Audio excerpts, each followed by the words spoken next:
For decades, national infrastructure was designed for an era of stability. We built static fortresses.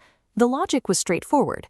Identify your critical assets, put a wall around them, and assume that any threat will be an isolated, temporary event. That logic no longer applies. Modern critical systems operate in a state of permanent stress. Cyber-physical attacks do not arrive in isolated waves. They are continuous, targeting the highly interconnected nervous systems of planning, communication, and real-time coordination. This satellite image shows the 2003 North American blackout. A software glitch silenced an alarm system. 3 transmission lines failed without warning. Because the network was interdependent, that error tripped 100 power plants and cut electricity to 55 million people. The initial glitch triggered the event, but the mass collapse occurred because recovery relied on centralized human reaction times that were too slow. System cascades take minutes. Human coordination takes hours. By 2015, adversaries recognized how easily these centralized systems could be exploited. During the cyber attack on Ukraine's power grid, threat actors bypassed the physical fortress entirely. They compromised the central credentials and disabled the remote control networks, forcing human operators into hours of manual substation recovery. A system that needs a continuous connection to a central command center to make the right decision is not a resilient architecture. It is a fragile dependency waiting to be severed. Aquarian systematic resilience introduces the doctrine of flow sovereignty. This strategy prioritizes the sustained throughput of information, energy, and capital, even while individual nodes are actively failing. To achieve flow sovereignty, the architecture dissolves the central hub. It replaces the traditional command structure with a national mesh, a peer-to-peer topology where every node functions as an independent decision center. Because modern infrastructure is a highly complex, interdependent graph, monitoring individual sectors in isolation guarantees failure.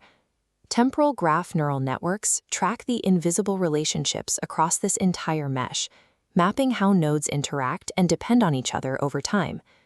These networks do not wait for an alarm to go off after an attack lands. By modeling cascade physics, they predict failures hours in advance. The system preemptively reroutes data, capital, and energy flows before the disruption can even spread. Without this predictive mesh, single points of failure remain hidden.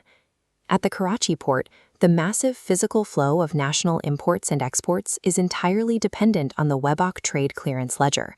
A digital outage here paralyzes physical trade, with no immediate fallback in place. By shifting from a reactive posture to a structure that anticipates and automatically redirects flow, the system strips adversaries of their primary advantage: speed. Predicting a cascade is vital, but we have to account for what happens when a critical node is entirely severed from the national mesh. In this framework, highly critical nodes are paired with shadow agents. These are dormant, physically air-gapped AI mirrors maintained in geographically separate locations. If the primary node fails, the shadow agent activates and assumes operations within 4 seconds.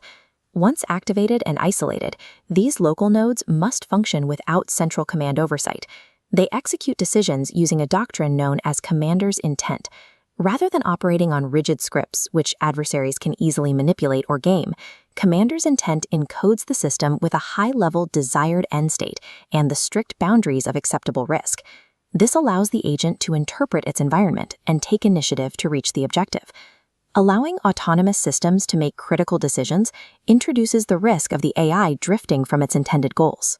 To secure these actions, the system utilizes human integrity density.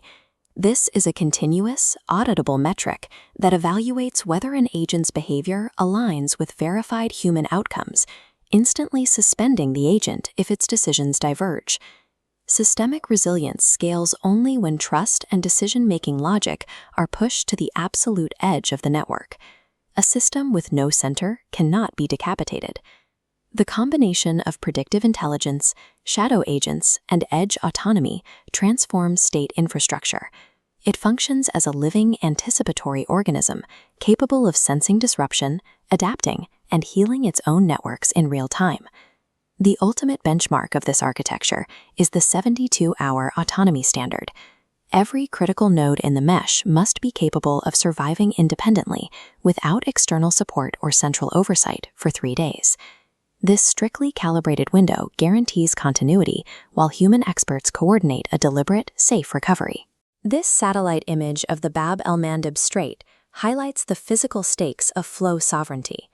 When energy grids and clearing networks intersect with global maritime straits, severe disruptions can paralyze a nation's geography.